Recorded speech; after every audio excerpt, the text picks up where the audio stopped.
Hello friends, welcome to my YouTube channel KL study. Friends, MPTET वर्ग 2 science की ये हमारी नेक्स्ट क्लास है, जिसमें हम हमारा जो टॉपिक 4 दिया गया है भोजन एवं स्वास्थ्य, वो हम कंप्लीट कर रहे थे।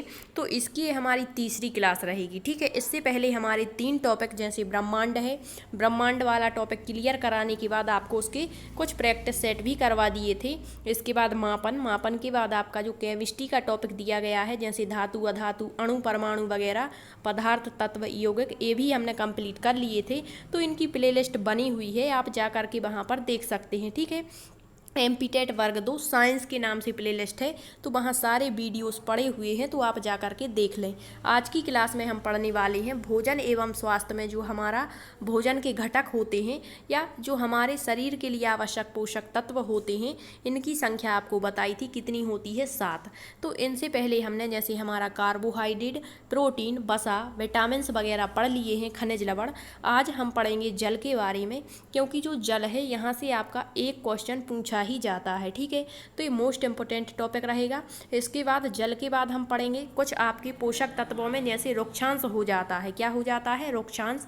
ये क्या कहलाते हैं? यहाँ से भी क्वेश्चन उठ करके आ जाता है, तो ये पढ़ेंगे। इसके बाद आपके खाद्य पदार्थों का परिरक्षण किस तरीके से किया जाता है, या हम जो हमारे खाद्य पदार्थ होते हैं उनको लंबे समय तक सुरक्षित कैसे रख सकते हैं, ये आपका एक टॉपिक दिया है, तो ये भी यहाँ पर हम कवर करेंगे। इसके बाद हमारा ये वाला टॉपिक भोजन और स्वास्थ्य लगभग क्लियर हो जाएगा। इसके बाद हमारा जो सजीव जगत वगैरह दिया गया है वो टॉपिक स्टार्ट करेंगे। ठीक है, थोड़ी सी यहाँ पर आवाज़ की प्रॉब्लम रहती है, क्योंकि यहाँ पर बहुत ज़्यादा शोर शराबा होता है, तो आपको मैनेज करना पड़ेगा सारी चीज़ों को। ठीक है, आइए देखते हैं जल क्या होता है, वाटर क्या होता है। ठीक है, और क्या कुछ इससे क्वेश्चन बनते हैं वो भी आपको बताएंगे। तो सबसे पहले तो यही आपको पता होगा कि जल क्या है, एक यौगिक है।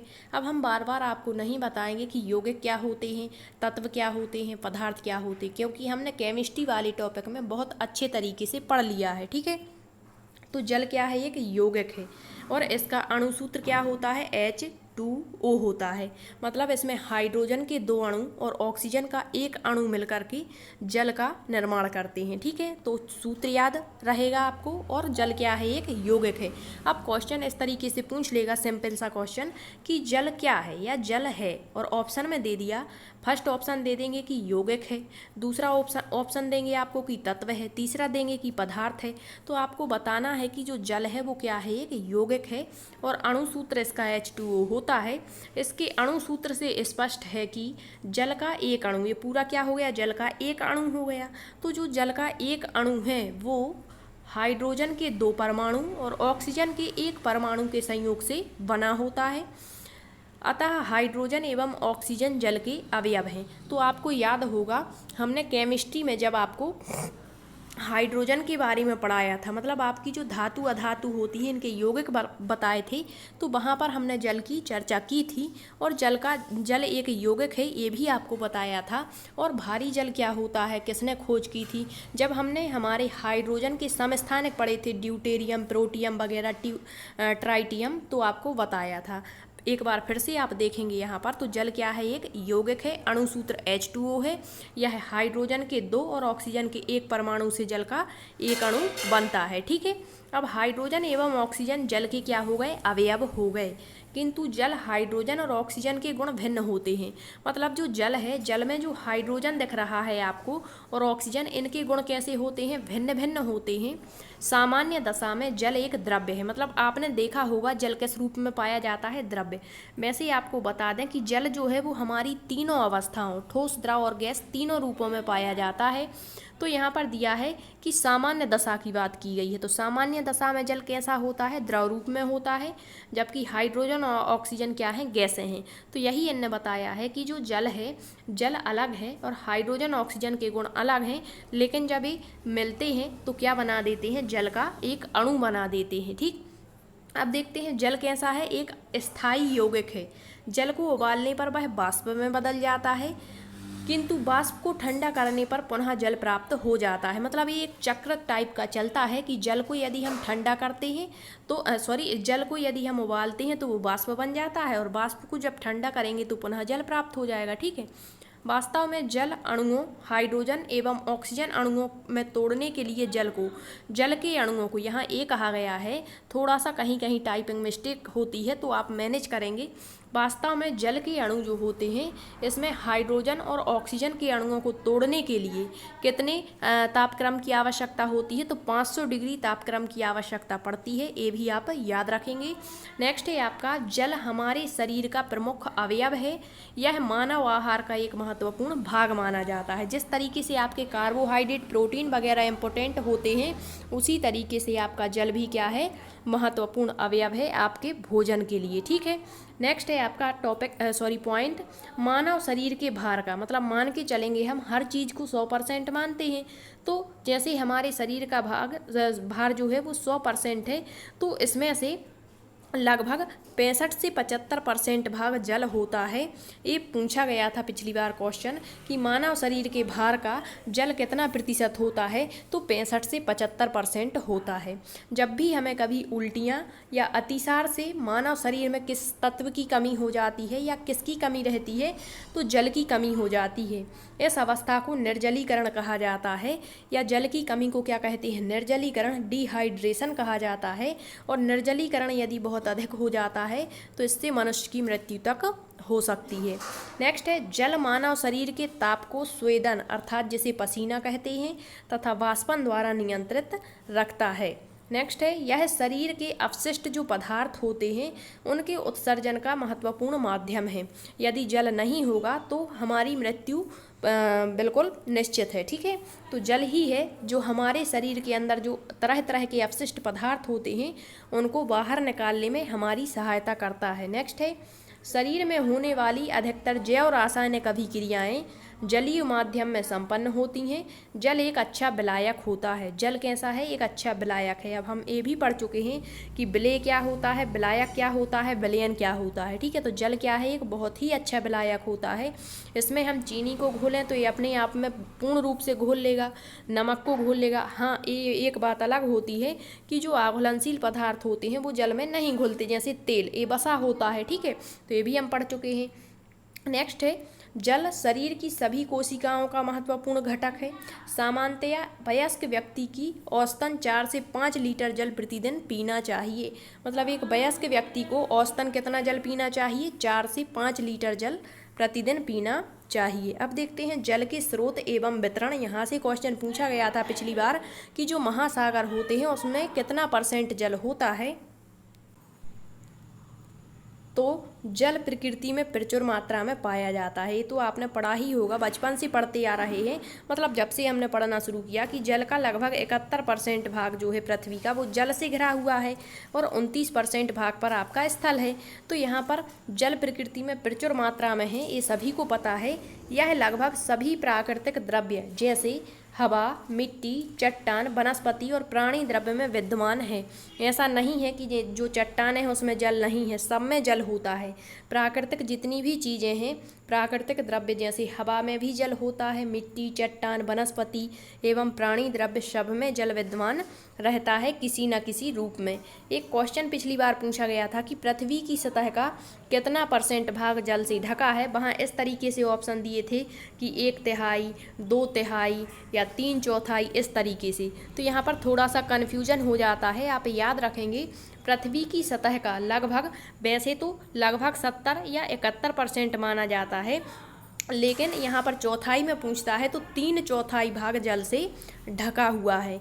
नेक्स्ट है, जल प्रकृति में पदार्थ के तीनों भौतिक अवस्थाओं ठोस, द्रव और गैस के रूप में पाया जाता है। यदि ठोस की बात करें तो ठोस रूप में जो जल होता है वो बर्फ के रूप में होता है। द्रव रूप में हम देखते ही हैं जल के रूप में ही रहेगा।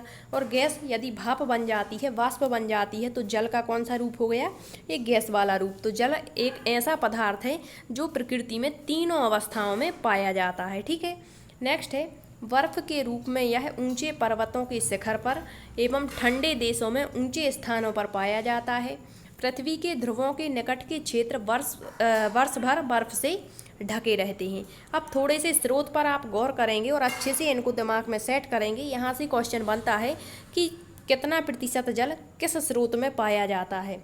तो सबसे पहले तो सबसे ज़्यादा जो है महासागरों में जल का परसेंट होता है कितना, 97.2%। ये याद रखना है, ये पिछली बार का क्वेश्चन है। नेक्स्ट है भूमि से घिरे समुद्र व खारी झीलों में 0.008% जल का प्रतिशत है। ग्लेशियर्स में 2.15% आपके जल का प्रतिशत है। भूगर्भ में मतलब पृथ्वी के गर्भ में 0.625% जल है।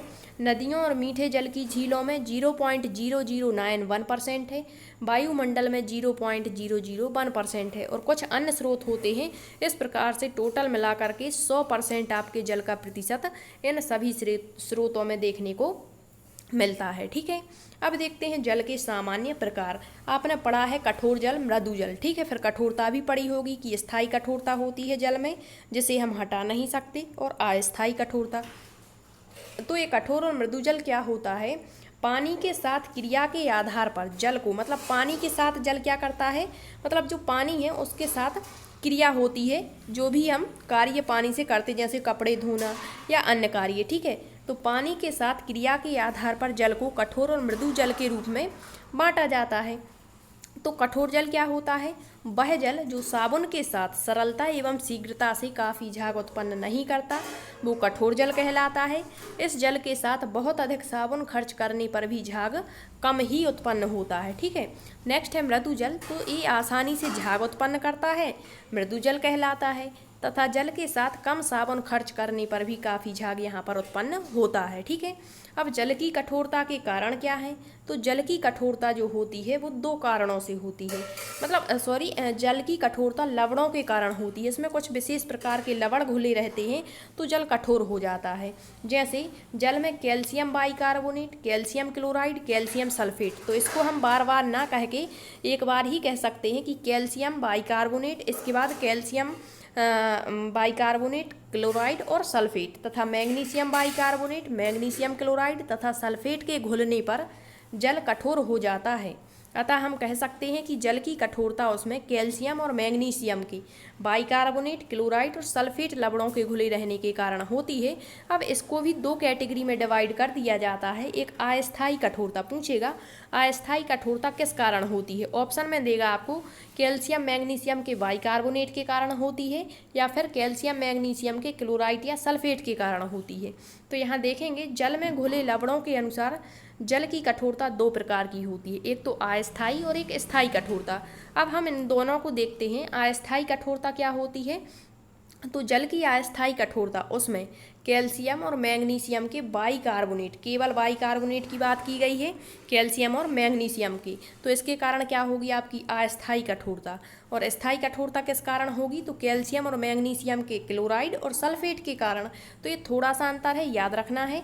अब जो जल की अस्थायी कठोरता है इसे हम कैसे दूर कर सकते हैं, तो इसे दूर करने की दो विधियाँ होती हैं, एक तो उबाल कर और एक चूना मिला करके। ठीक है, अब देखते हैं, ये तो हुआ आपका कठोर स्थायी कठोरता और अस्थायी कठोरता, मृदु और कठोर जल। अब देखते हैं पेयजल। पेयजल मतलब जो पीने योग्य है। ठीक है, तो पेयजल कैसा होता है, रंगहीन होता है, गंधहीन होता है, स्वच्छ और पारदर्शक होता है। तो आपका पेडागोजी वाला क्वेश्चन यहाँ से बनता है। ठीक है, जल के बारे में असत्य कथन बताइए, 4 ऑप्शन देंगे, तो आपको यहाँ याद रखना है कि जो जल होता है पेयजल वो रंगहीन, गंधहीन, स्वच्छ और पारदर्शक होता है। यह निलंबित अशुद्धियों एवं जीवाणुओं से मुक्त होता है, किंतु इसमें कुछ खनिज लवण घुले रहते हैं जो हमारे स्वास्थ्य के लिए लाभकारी हैं तथा जल को स्वादिष्ट भी बनाते हैं। नेक्स्ट है सामान्यतया कुएं एवं नलकूप के जल पीने योग्य होते हैं, मतलब नलकूप का जल क्या होता है, पीने योग्य होता है, अतः इनको शुद्ध करने की आवश्यकता नहीं पड़ती। नेक्स्ट है कुएं एवं नलकूप के जल में पोटेशियम परमैंगनेट और ब्रंजक चूर्ण, जिसे ब्लीचिंग पाउडर कहते हैं, ये डाल देते हैं। ब्लीचिंग पाउडर मिलाने के बाद जल को छान कर ही पीना चाहिए, मतलब जल में यदि अशुद्धि है तो इनका प्रयोग किया जाता है, किसका, पोटेशियम परमैंगनेट, फिटकरी, ब्लीचिंग पाउडर आदि का। नेक्स्ट है जल को उबालने से अथवा उसमें पोटेशियम परमैंगनेट या ब्लीचिंग पाउडर मिलाने से जल में उपस्थित रोगों के जो जल में उपस्थित रोगों के जीवाणु होते हैं वो नष्ट हो जाते हैं और जल पीने योग्य हो जाता है। और पीने योग्य जल को ही क्या कहा जाता है, पेयजल कहा जाता है। अब देखते हैं खारा जल। खारा जल समुद्रों में आपने सुना होगा कि खारा जल पाया जाता है। तो जल एक कैसा है, अच्छा विलायक है, एक यौगिक है। वर्षा का पानी कैसा होता है, शुद्ध होता है, लेकिन जमीन पर गिरने के बाद वर्षा का पानी विभिन्न क्षेत्रों की भूमि और चट्टानों की परतों से होकर बहता हुआ गुजरता है। इस क्रम में इसमें अनेक खनिज पदार्थ और लवण मिल जाते हैं और उनकी पर्याप्त मात्रा ये जल जो है वो अपने आप में समाहित कर लेता है और खारा जल बन जाता है। जल की बड़ी मात्रा में लवणों के घुल जाने के कारण उसका स्वाद कैसा हो जाता है, लवणीय हो जाता है। ऐसे जल को खारा जल कहते हैं। गुजरात और राजस्थान में खारा जल एक गंभीर समस्या बनी हुई है। वैसे भी आपने सुना होगा राजस्थान एक रेगिस्तानी क्षेत्र है, ठीक है, यहाँ जल की कमी होती है। एक क्वेश्चन बनता है सबसे अधिक लवणता युक्त सागर कौन सा है या सबसे अधिक खारा जल किस सागर का है, तो वो आपका मृत सागर है, जहाँ पर जॉर्डन भ्रंश घाटी अत्यधिक लवणता युक्त है, ठीक है। तो ये हुआ आपका खारा जल। अब देखते हैं भारी जल। तो भारी जल हम पिछली क्लास में भी पढ़ चुके हैं केमिस्ट्री में, फिर से आप थोड़ा सा देख लें। भारी जल जो आपका ड्यूटेरियम है, आपके हाइड्रोजन का समस्थानिक है, तो इसे भारी जल कहा जाता है। इसका सूत्र होता है D2O होता है। भारी जल की खोज किसने की थी, तो यूरे एवं बॉसबर्न ने सन 1932 में की थी। इनके अनुसार किसके, यूरे और बॉसबर्न, इन्होंने बताया कि साधारण जल के 6000 भाग में केवल 1 भाग भारी जल होता है। मतलब साधारण जल का 6000 भाग लें और भारी जल का 1 भाग इतना होता है, ठीक है। इसे साधारण जल का विद्युत अपघटन करके प्राप्त किया जाता है। तो पूछता है कि भारी जल कैसे प्राप्त होता है, तो भारी जल को जो हमारा साधारण जल होता है उसका विद्युत अपघटन करके प्राप्त किया जाता है। यदि आप डीप में भारी जल पढ़ना चाहते हैं तो आप जो धातु के यौगिक बताए हुए हैं वहाँ हाइड्रोजन को देखेंगे तो सारी चीज़ें मिल जाएंगी। अब देखते हैं जल के गुण। जल के गुण में जल का हेमांक, जिसे जमना, और क्वथनांक उबलना कहते हैं। आपको ये बता चुके हैं क्वथनांक क्या होता है, हेमांक क्या होता है, गलनांक क्या होता है, ठीक है, संघनन बिंदु क्या होता है, वाष्पीकरण क्या होता है, पदार्थ पृथक्करण की विधियां हमने पढ़ी थी, वहाँ ये चीज़ें देख ली हैं। अब यहाँ जल के गुण पढ़ रहे हैं तो एक बार फिर से देखेंगे कि जल का हेमांक अर्थात जमना, जल कितने डिग्री सेल्सियस पर जम जाता है। क्वथनांक अर्थात उबलना, जल कितने डिग्री सेल्सियस पर उबलने लगता है। तो देखिए, जल सामान्य ताप पर द्रव है, ये तो सभी को पता है कि जल जो सामान्य होता है वो द्रव रूप में होता है। ठंडा करने पर यह 0 डिग्री सेल्सियस तापमान पर ठोस बर्फ में बदल जाता है। तो पूछता है कि हेमांक बिंदु जल का क्या होता है, तो 0 डिग्री सेल्सियस तापमान पर जल क्या हो जाता है, जम जाता है। इसी को इस जल का हेमांक बिंदु कहते हैं। नेक्स्ट है द्रव जल को जब हम गर्म करते हैं तो ये जल वाष्प में बदलता है और 100 डिग्री सेल्सियस तापमान पर जल उबलने लगता है और यही 100 डिग्री सेल्सियस तापमान जल का क्वथनांक बिंदु कहलाता है, बॉइलिंग पॉइंट कहलाता है, जल उबलने लगता है। तो जल का हेमांक 0 डिग्री सेल्सियस, जल का क्वथनांक 100 डिग्री सेल्सियस, ठीक है। तो जल इससे अधिक और इससे कम के बीच में ही रहता है, तापमान के बीच में ही रहता है। नेक्स्ट है 0 डिग्री सेल्सियस के ऊपर और 100 डिग्री से नीचे के तापमानों पर जल द्रव रूप में पाया जाता है, ठीक है। इससे अधिक नहीं होगा, इससे कम नहीं होगा, ठीक। अब देखते हैं जल का घनत्व अर्थात डेंसिटी। तो जल का एक भौतिक गुण उसका घनत्व भी होता है। प्रायः किसी पदार्थ का घनत्व द्रव अवस्था की अपेक्षा ठोस में अधिक होता है। मतलब हमने जब हमारी जो पदार्थ की अवस्थाएं पढ़ी थी, ठोस, द्रव और गैस, वहाँ बताया था कि ठोसों का घनत्व सबसे अधिक होता है, इसके बाद द्रव का, और सबसे कम घनत्व गैसों का होता है। क्योंकि ठोस के अणु अधिक पास पास होते हैं तो इस कारण से इनकी जो डेंसिटी है वो बहुत अधिक होती है। तो जैसे जल ठोस रूप में यदि रहेगा तो बर्फ होगा, ठीक है, बर्फ के रूप में रहेगा, और द्रव अवस्था में जल के रूप में ही रहेगा। तो प्रायः किसी पदार्थ का घनत्व द्रव अवस्था की अपेक्षा ठोस में अधिक होता है, अर्थात पदार्थ का ठोस रूप द्रव से भारी होता है। किंतु जल में इसके विपरीत गुण पाया जाता है। क्यों? क्योंकि जल जैसे ही अपने ठोस रूप जल का क्या होता है, बर्फ। तो जल जैसे ही अपने ठोस रूप बर्फ में बदलता है तो ये फैल जाता है। इसके कारण ठोस बर्फ द्रव जल से हल्की होती है। मतलब बर्फ यहाँ पर हल्की हो जाती है, भले ही ठोस रूप में है। तो जल में ये विपरीत गुण देखने को मिलता है, आपको ये पॉइंट याद रख लेना है। नेक्स्ट है बर्फ जल की ऊपरी सतह पर तैरती। क्वेश्चन बनता है क्यों? तो बर्फ़ जल की ऊपरी सतह पर तैरती है। क्यों? क्योंकि सभी दूसरे पदार्थों के ठोस अपने द्रव की तली में बैठ जाते हैं। तो क्यों तैरती है ये अभी बता दिया, घनत्व के कारण। ठीक है, इसी कारण सर्दी के मौसम में जब तापमान 0 डिग्री सेल्सियस के नीचे आ जाता है तो झील, नदी, तालाब और समुद्र की ऊपरी सतह का जल जमकर बर्फ में बदल जाता है और नीचे जो 4 डिग्री सेल्सियस पर जो जल रहता है वो द्रव रूप में ही रहता है। अतः झील, नदी, तालाब और समुद्र के बर्फ से ढका होने पर भी उसके अंदर जल में जो जलचर जीव होते हैं, मछलियाँ वगैरह सुरक्षित रहती हैं, वे जमकर नहीं मरती हैं। तो ये क्वेश्चन बनता है। ठीक है, साधारण जल तथा लवणीय जल का घनत्व भिन्न होता है। इसी कारण कुछ वस्तुएं जैसे कहते हैं कि नींबू जो है वो साधारण जल में नहीं डूबता है, साधारण जल में डूब जाता है लेकिन लवणीय जल में नहीं, क्यों? इस तरीके से क्वेश्चन बनता है। तो याद रखेंगे इसका कारण भी आपका क्या होता है, घनत्व ही होता है, क्योंकि लवणीय जल का घनत्व अधिक होता है। खारे जल में तैरती रहती हैं वस्तुएं, ठीक है, जबकि साधारण जल में क्या हो जाती हैं, डूब जाती हैं। तो ये याद रखेंगे। नेक्स्ट है प्रदूषित जल से होने वाले रोग। तो प्रदूषण में आपका जो जल प्रदूषण होता है तो जल में कुछ अवांछनीय पदार्थ प्रवेश कर जाते हैं और जल को दूषित कर देते हैं। तो यदि हम ये दूषित जल पीते हैं या जो भी प्राणी इसका उपयोग करता है तो उससे कुछ रोग हो जाते हैं। तो ये याद रखेंगे आप, कौन कौन से रोग होते हैं। एक तो पेचिस, डायरिया, अतिसार, टाइफाइड जिसे म्यादी बुखार कहते हैं, पीलिया, हैजा वगैरह। ठीक है, एक होता है आपका मलेरिया। मलेरिया प्रोटोजोआ से होता है, लेकिन जो जल होता है उसमें इसके मच्छर पनपते हैं, तो ये भी याद रखेंगे। जल में पारा यदि घुल जाता है तो इससे मिनीमाटा रोग हो जाता है, कहीं कहीं मिनीमाता मिलता है। और जल में कैडमियम के घुलने से एटाई रोग होते हैं। तो ये तीनों फैक्ट आपको याद रखने हैं, यहाँ से क्वेश्चन बन सकता है। अब जल के बारे में कुछ महत्वपूर्ण तथ्य देखिए आप।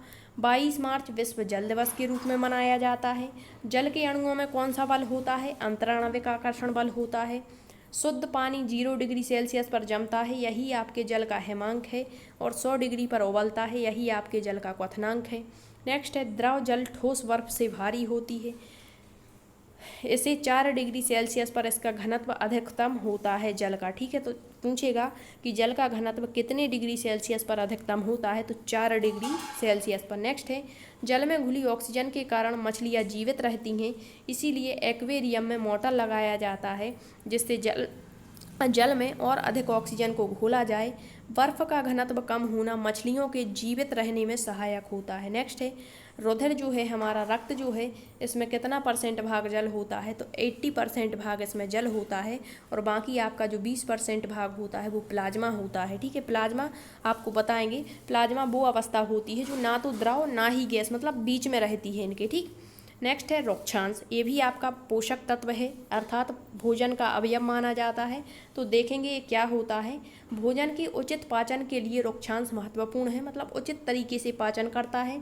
रोक्षांश रेशेदार भोजन होता है, जो भोजन के साथ तो नहीं पचते किंतु ये सुविधाजनक पाचन और अपशिष्टों के निकास के लिए अति आवश्यक है।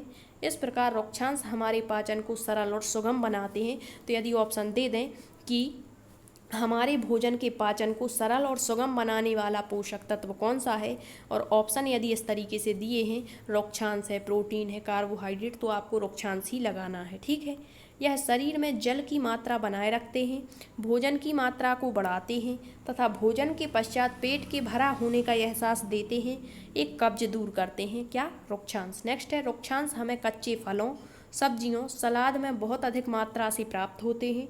पकाए हुए भोजन जैसे पालक, चपाती आदि से भी रोक्षांश हमें मिल जाते हैं। नेक्स्ट है रोक्षांश पौधों में उपस्थित सेलुलोज से निर्मित होते हैं।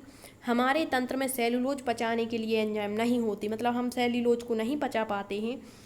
परिणाम स्वरूप रोक्षांश अपचित रहते हैं और हमारे शरीर से उत्सर्जित हो जाते हैं। रोक्षांश हमारे शरीर को कोई पोषक तत्व प्रदान नहीं करते, फिर भी यह हमारे भोजन के लिए आवश्यक अवयव हैं और हमारे भोजन का आयतन बढ़ा देते हैं।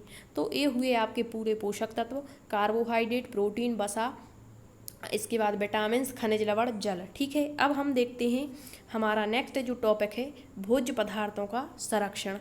तो नाम से ही स्पष्ट है कि हम हमारे वर्तमान में जो भोज्य पदार्थ हैं इनको भविष्य के लिए कैसे, किन किन विधियों से सुरक्षित रख सकते हैं, यही आपका संरक्षण कहलाता है। तो देखते हैं भोजन को लंबे समय तक सुरक्षित रखने के लिए भोज्य पदार्थों का संरक्षण जरूरी होता है। भोज्य पदार्थों के संरक्षण की आवश्यकता क्यों है? अब तो वर्तमान में ही सारी चीज़ें उपलब्ध हो जाती हैं, तो देख लीजिए कि क्यों आवश्यकता है। हमारे वातावरण में उपस्थित सूक्ष्म जीव हमारे भोजन को संक्रमित कर सकते हैं, अतः भोजन को संक्रमित होने से बचाने के लिए भोज्य पदार्थों का संरक्षण आवश्यक है। पुराने समय में आपने देखा होगा, हमारी जो दादी लोग होती थीं वो जैसे बैगन हो गए, इनको सुखा कर के रखती थीं, ठीक है, टमाटर को सुखा के रखती थीं, धनिया को, तो यही तो संरक्षण होता था, ठीक है। तो इनकी विधियाँ हैं, क्या क्या विधियों के माध्यम से हम भोजन को सुरक्षित रख सकते हैं। नेक्स्ट है भोज्य पदार्थों को सड़ने और खराब होने के मुख्य कारण क्या हैं? तो भोज्य पदार्थ मुख्य रूप से फफूंद, जीवाणु एवं ईस्ट, ईस्ट ए ऐसा लिखा जाएगा, कहीं कहीं मिसप्रिंट है तो आप याद रखेंगे। ईस्ट जैसे सूक्ष्म जीव के कारण संक्रमित हो जाते हैं। कीटों से भी हमारे भोज्य पदार्थ संक्रमित हो सकते हैं। देखिए कि जो फफूंद है, फफूंद बच्चे बारिश के दिनों में 2 से 3 दिन तक रखी रोटी, डबल रोटी, चमड़े के सामान जैसे बेल्ट, जूते आदि पर सफ़ेद जाले जैसी रचना आपने देखी रही होगी, ठीक है। यही क्या कहलाती है? आपकी फफूंद। और ये फफूंद यदि लग जाती है तो भोजन खराब हो जाता है, फिर उसे नहीं खाना चाहिए, ठीक है। नेक्स्ट है जीवाणु। आपने देखा होगा बारिश के दिनों में 2 से 3 दिन तक रखी हरी सब्जियां एवं फल जो है वो सड़ने लगते हैं। इसका कारण क्या होता है? जीवाणु होता है, क्योंकि यह सूक्ष्म जीव नम हवा में शीघ्रता से पनपते हैं। नेक्स्ट है आपका ईस्ट। क्या आपने कभी सोचा है कि डबल रोटी को स्पंजदार कैसे बनाया जाता है? तो डबल रोटी बनाते समय आटे में ईस्ट डाला जाता है। ईस्ट एक प्रकार का सूक्ष्म जीव है। ईस्ट की क्रिया किण्वन कार्बोहाइड्रेट युक्त पदार्थों से होती है, जिससे वह एल्कोहल में बदल जाते हैं, जिससे पदार्थ में खट्टापन आ जाता है। कुछ खाद्य पदार्थों में इसकी थोड़ी सी मात्रा डालकर 3 से 4 घंटे रखा जाता है और फिर खाद्य सामग्री तैयार की जाती है, जैसे जलेबी। आपने देखा होगा जलेबी का जो घोल बनाया जाता है उसमें हम ईस्ट वगैरह डाल करके कुछ समय के लिए रख देते हैं ताकि आटा फूल जाए। यही है आपका ईस्ट। नेक्स्ट है आपके कीटों से भी भोजन क्या होते हैं? खराब होते हैं। तो कुछ हानिकारक कीट जो अनाज, दाल, चावल आदि को खराब कर देते हैं, जैसे आपका घुन हो गया, इल्ली वगैरह, ठीक है। तो ये आपके भोजन को खराब करने वाले सूक्ष्म जीव होते हैं। अब देखते हैं भोज्य पदार्थों के संरक्षण की विधियाँ। पहली विधि है आपकी निर्जलीकरण, जिसे सुखाना कहते हैं। तो कुछ वस्तुएं ऐसी हैं, कुछ पदार्थ ऐसे हैं हमारे भोज्य पदार्थ जिनको हम सुखा करके संरक्षित रखते हैं। कुछ ऐसे भोज्य पदार्थ होते हैं जिनको हम ठंडा करके ठंडा करते हैं, संरक्षित रखते हैं ठंडा करके, ठीक है। तो देखिए निर्जलीकरण क्या होता है? तो धूप में खाद्य पदार्थों को सुखाना एक पुरानी और बहुप्रचलित विधि है। इस विधि में सूर्य की किरणों से प्राप्त ऊष्मा द्वारा भोज्य पदार्थों को सुखाया जाता है, जिससे इसमें उपस्थित जल की मात्रा क्या हो जाती है? धूप में वाष्पीकृत हो जाती है और सूक्ष्म जीवों की वृद्धि के अवसर कम हो जाते हैं। अब यहाँ क्या क्या सुखाते हैं? देखिए धूप में अनाज में जैसे चावल हो गया, गेहूं हो गया, अन्य चीज़ें हो गई, दालें हो गई, पापड़, बड़ी, आलू चिप्स, सेवैया, आंवला भाजी। अब भाजी में आपकी किसी भी प्रकार की भाजी, मेथी की भाजी, पालक की भाजी, ठीक है, गोभी, चने की भाजी, आम, धनिया आदि सुखाया और सुखाना ही क्या कहलाता है? निर्जलीकरण कहलाता है। इन सारी चीज़ों को सुखा करके अच्छे तरीके से हम इसको डिब्बेदार बर्तन में बंद करके अधिक लंबे समय तक सुरक्षित रख सकते हैं। नेक्स्ट है आजकल, यहाँ पर ये थोड़ा सा मिसप्रिंट है, आजकल इन विधियों द्वारा भी निर्जलीकरण किया जाता है। सब्जियों जैसे यहाँ कृत्रिम विधि होगा, ठीक है। आजकल कृत्रिम विधियों द्वारा, कृत्रिम अर्थात मानव के द्वारा बनाई गई विधियों द्वारा निर्जलीकरण किया जाता है। सब्जियों में मटर, गोभी को भी सुखाकर डिब्बों, थैलियों में बंद करके रखा जाता है, फिर इनका उपयोग हम गर्मियों में करते हैं। अब देखते हैं प्रशीतन, अर्थात भोजन को ठंडे स्थान पर रखना ही प्रशीतन है। तो घरों में गूंथे हुए आटे एवं हरी सब्जियां जैसे धनिया हो गई, फलों को गीले कपड़ों में लपेट कर रखना, बनी हुई सब्जियों को पानी में रखना आदि के द्वारा भोज्य पदार्थों का संरक्षण किया जाता है। नेक्स्ट पॉइंट देखेंगे, आजकल घरों में भोज्य सामग्री को सुरक्षित रखने के लिए रेफ्रिजरेटर अर्थात फ्रिज का उपयोग किया जाने लगा है। रेफ्रिजरेटर में भोजन को 7 से 10 डिग्री सेल्सियस तापक्रम पर रखा जाता है। इतने कम ताप पर क्यों? क्योंकि कम तापक्रम जो होता है वो सूक्ष्म जीव जैसे आपके फफूंद है, जीवाणु हैं, इनकी वृद्धि को रोक देते हैं। कम ताप भोज्य पदार्थों में उपस्थित भोजन को खराब करने वाले एंजाइम की क्रिया को भी कम कर देते हैं। इस प्रकार रेफ्रिजरेटर में भोज्य पदार्थों के पोषक तत्वों को कुछ समय तक सुरक्षित रख सकते हैं। पहले क्या होता था कि पहले गीले कपड़े में या ठंडे स्थानों पर भोजन को रख दिया जाता था, लेकिन वर्तमान समय में रेफ्रिजरेटर का उपयोग किया जाने लगा है और इसमें तापक्रम कम रखते हैं, क्योंकि तापक्रम यदि कम रहता है तो जो जीवाणु या जो आपके सूक्ष्म जीव होते हैं इनके मतलब जो वृद्धि की गति है वो कम हो जाती है। नेक्स्ट है, व्यावसायिक उपयोग हेतु बड़े बड़े प्रशीतन गृह कोल्ड स्टोरेज बनाए जाते हैं और इनका तापमान भी बहुत कम रखा जाता है। यहाँ पर जो कोल्ड स्टोरेज होते हैं यहाँ पर सब्जियाँ, फल आदि रखे जाते हैं। अब देखते हैं तीसरी विधि है आपकी उबालना। उबालने की प्रक्रिया में अधिक तापमान के कारण कुछ हानिकारक जीवाणु नष्ट हो जाते हैं, इसीलिए घरों में उपयोग से पूर्व चीज़ों को उबाला जाता है। जैसे पीने के पानी को भी जीवाणु रहित करने के लिए कुछ लोग उबाल करके पीते हैं। नेक्स्ट है, रासायनिक एवं अन्य पदार्थों का उपयोग।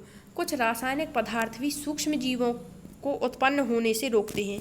यहाँ पर अब आपको बता दें कि क्वेश्चन कैसा पूछते हैं। जैसे कहेंगे कि एक माँ है या फिर किसी का नाम दे देंगे और कहेंगे कि यह पानी को पीने से पहले उबालती है, क्यों?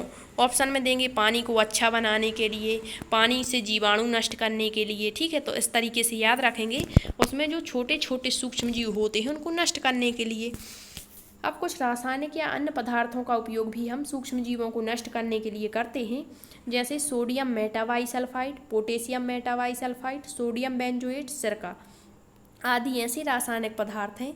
इनका प्रयोग क्या करते हैं? सूक्ष्म जीवों को नष्ट करने में करते हैं। इसके अतिरिक्त नमक, शक्कर, खाद्य तेल आदि का उपयोग भी खाद्य पदार्थों को सुरक्षित करने में किया जाता है। जैसे आपने देखा होगा अचार जब हम बनाते हैं तो उसमें बहुत अधिक मात्रा में नमक डालते हैं, क्यों? क्योंकि वो अधिक समय तक सुरक्षित करके रखना होता है। ठीक है, जैसे शक्कर है तो किसी भी चीज़ को यदि हम बनाते हैं तो उसमें शक्कर की अधिक मात्रा डाल देते हैं। तेल का अधिक प्रयोग करते हो उबाल करके। ठीक है, जैसे अचार बनाने में, मुरब्बा, जैम, जेली, टमाटर सॉस आदि बनाने में इन चीज़ों का इस्तेमाल करते हैं ताकि लंबे समय तक ये सुरक्षित रखी जा सके। नेक्स्ट है, नमक व शक्कर का उपयोग कहाँ होता है? तो देखिए, भोज्य पदार्थों की कोशिकाओं से जल का निष्कासन कर देते हैं। जो नमक और शक्कर हैं ये भोज्य पदार्थों की कोशिकाओं से जल को निष्कासित कर देते हैं और सूक्ष्म जीवों की वृद्धि रुक जाती है। नेक्स्ट है, कच्चे आम, आंवला, नींबू, गोभी, गाजर आदि का अचार बनाने के लिए नमक, सिरका, तेल का प्रयोग करते हैं। ये तीनों ही सूक्ष्म जीवों की वृद्धि को रोकने का कार्य करते हैं। नेक्स्ट है आपका अगली विधि है पाश्चुरीकरण। ये इम्पोर्टेंट रहेगी। पाश्चुरीकरण की प्रक्रिया में सर्वप्रथम दूध को 70 डिग्री सेल्सियस तापमान पर 15 मिनट तक गर्म किया जाता है। ये आपके सीटेट में भी इस बार पूछा गया था। फिर एकदम से 0 डिग्री सेल्सियस पर ठंडा किया जाता है। इससे दूध में उपस्थित हानिकारक जीवाणु नष्ट हो जाते हैं। इस प्रकार दूध को साफ बोतलों या पॉलीथीन में बंद करके दूध की डेयरियों में बेचा जाता है। तो ये हुई आपकी जीवाणुओं को नष्ट करने की विधियाँ, भोज्य पदार्थों को सुरक्षित रखने की विधियाँ। अब हम देखते हैं भोजन की गुणवत्ता को बनाए रखने के उपाय क्या क्या हैं। तो भोज्य पदार्थों को आवश्यकता से अधिक नहीं पकाना चाहिए। यदि हम आवश्यकता से अधिक भोजन को पकाते हैं तो उसमें उपस्थित पोषक तत्व नष्ट हो जाते हैं। जैसे दाल को अधिक पकाने से प्रोटीन नष्ट हो जाता है। नेक्स्ट है, आटे की चौकर नहीं निकालनी चाहिए, इससे भी विटामिन नष्ट होते हैं। नेक्स्ट है, मैदा जो होती है कैसे बनती है? तो गेहूं का छिलका अलग करने से बनती है। इसीलिए जो मैदा है इससे बनी हुई चीज़ें हानिकारक यानी नुकसानदायक होती हैं। नेक्स्ट है, दाल चावल को बनाने से पहले बहुत अधिक नहीं धोएं। यदि बहुत अधिक धोते हैं तो इसमें उपस्थित विटामिन बी और विटामिन सी नष्ट हो जाते हैं। नेक्स्ट है, विटामिन ए और सी ज़्यादा ताप पर नष्ट होते हैं, अतः विटामिन ए और सी वाले पदार्थ जैसे नींबू, टमाटर, गाजर, आंवला, हरी मिर्ची, पपीता आदि कच्चे ही खाने चाहिए। नेक्स्ट है, भोजन को खस्ता बनाने में सोडे का उपयोग नहीं करना चाहिए, इससे विटामिन नष्ट होते हैं। उबालने के लिए आवश्यकता से अधिक पानी का उपयोग नहीं करना चाहिए। जितनी आवश्यकता है उतने ही पानी में चीज़ों को उबालना चाहिए। नेक्स्ट है, भोज्य पदार्थों को ढककर पकाना चाहिए। इससे ईंधन की बचत के साथ साथ पोषक तत्व भी नष्ट नहीं होते। नेक्स्ट है, यहाँ पर थोड़ा सा मिसप्रिंट है, यहाँ होगा भोजन पकाना जो है भाप द्वारा होगा। क्या? भाप द्वारा। भाप द्वारा भोजन पकाना पोषक तत्वों को सुरक्षित रखने में सहायक है। प्रेशर कुकर का उपयोग पोषक तत्वों को बचाने के साथ साथ ऊर्जा की भी बचत है। नेक्स्ट है, विटामिन और खनिज सब्जियों के छिलकों में भी होते हैं, अतः अति आवश्यकता होने पर ही छिलका उतारना चाहिए सब्जियों का, अन्यथा नहीं। ठीक है, क्योंकि यदि हम बहुत अधिक सब्जियों के छिलके छील देते हैं तो उससे विटामिन और खनिज लवण नष्ट हो जाते हैं और हमें पोषक तत्व प्राप्त नहीं हो पाती। नेक्स्ट है, सब्जियों को काटने से पहले धोना चाहिए, ना कि सब्जियों को काटने के बाद। यदि हम सब्जी काटने के बाद धोते हैं तो उसमें उपस्थित पोषक तत्व जो हैं वो पानी में बह जाते हैं और हमें पूरे तरीके से पोषक तत्व प्राप्त नहीं हो पाता। ठीक है, तो आज के सेशन में इतना ही।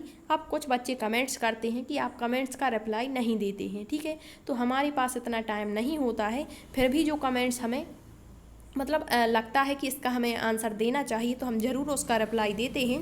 ठीक है, तो यदि आपको क्लास पसंद आई है तो लाइक शेयर सब्सक्राइब ज़रूर करें, और यदि आपका कोई क्वेश्चन रहता है तो आप कमेंट्स में पूछें। जब भी हमारे पास टाइम होता है तो हम आपके कमेंट्स का आंसर ज़रूर देने का प्रयत्न करते हैं। ठीक है, थैंक यू।